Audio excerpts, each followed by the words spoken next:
சூப்பரான டேஸ்ட்டில் காளான் கிரேவி எப்படி செய்கிறதுன்னு பார்க்கலாம். ஃபர்ஸ்ட் டைம் சேனலை பார்க்குறீங்கன்னா சப்ஸ்கிரைப் பண்ணிவிட்டு பாருங்கள். ஒரு கடாயில் கொஞ்சமாக எண்ணெய் சேர்த்துக்கலாம். எண்ணெய் நல்லா காஞ்சதுக்கப்புறமா 20 போல் சின்ன வெங்காயத்தை சேர்த்துட்டு நல்லா வதக்கி விட்டுடலாம். கூடவே 1 டீஸ்பூன் அளவு சோம்பு சேர்த்து அதுவும் நல்லா வதக்கிக்கலாம். 2 மீடியம் சைஸ் தக்காளியை கட் பண்ணி வச்சுருக்கேன், அதையும் சேர்த்து நல்லா வதக்கிக்கலாம். தக்காளி வெங்காயம் எல்லாம் சூப்பராக வதங்கி வந்துருச்சு. இப்போது அடுப்பை சிம்மில் வச்சுட்டு மசாலாலாம் சேர்த்துக்கலாம். 1 டேபிள் ஸ்பூன் தனி மிளகாய்த்தூள், 2 டேபிள் ஸ்பூன் மல்லித்தூள், 1/4 டீஸ்பூன் மஞ்சள் தூள், 1/4 டீஸ்பூன் பெப்பர் சேர்த்துட்டு நல்லா கலந்து விட்டுடலாம். அடுப்பை சிம்மில் வச்சுட்டு கலந்து விடுங்க, இல்லாட்டினா மசாலாலாம் கரிஞ்சு போயிடும்.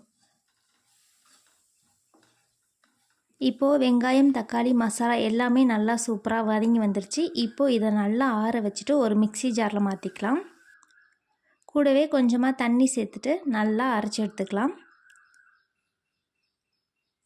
சூப்பராக அரைச்சி எடுத்தாச்சு. இப்போது நம்ம குழம்பு தாளிக்க ஆரம்பிச்சிடலாம். குழம்பு தாளிக்கிறதுக்காக 1/4 டீஸ்பூன் அளவு சோம்பு, 1 ஏலக்காய், 2 கிராம்பு, கூடவே 2 துண்டு பட்டை சேர்த்துக்கலாம்.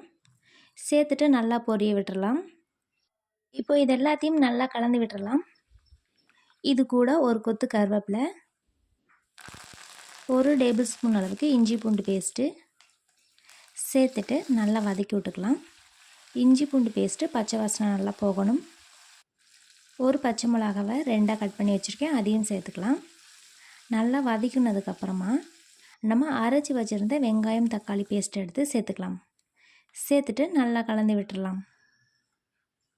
ஒரு பாக்கெட் காளானை வாங்கி நல்லா க்ளீன் பண்ணிவிட்டு வச்சுருக்கேன், அதையும் சேர்த்துக்கலாம். சேர்த்துட்டு நல்லா கலந்து விட்டுறலாம். காளானோட மசாலாலாம் சேர்கிற மாதிரி நல்லா கலந்து விட்டுக்கலாம். கலந்து விட்டுட்டு கூடவே மிக்சியில் அலசி கொஞ்சமாக தண்ணி சேர்த்துக்கலாம். இப்போது இந்த குழம்புக்கு தேவையான அளவு தண்ணி சேர்த்துக்கலாம். நான் ஒரு 1.5 டம்ளர் அளவு தண்ணி சேர்த்துருக்கேன். 1 டேபிள் ஸ்பூன் அளவு உப்பு சேர்த்துட்டு மூடி போட்டு மூடி ஒரு 10 நிமிஷம் நல்லா வேக வச்சுக்கலாம். குழம்பு உங்களுக்கு நல்லா தண்ணியாக வேணும்னா ஒரு 5 நிமிஷத்துலேயே ஆஃப் பண்ணிக்கலாம். எனக்கு நல்லா கெட்டியாக இருந்தால் தான் பிடிக்கும்.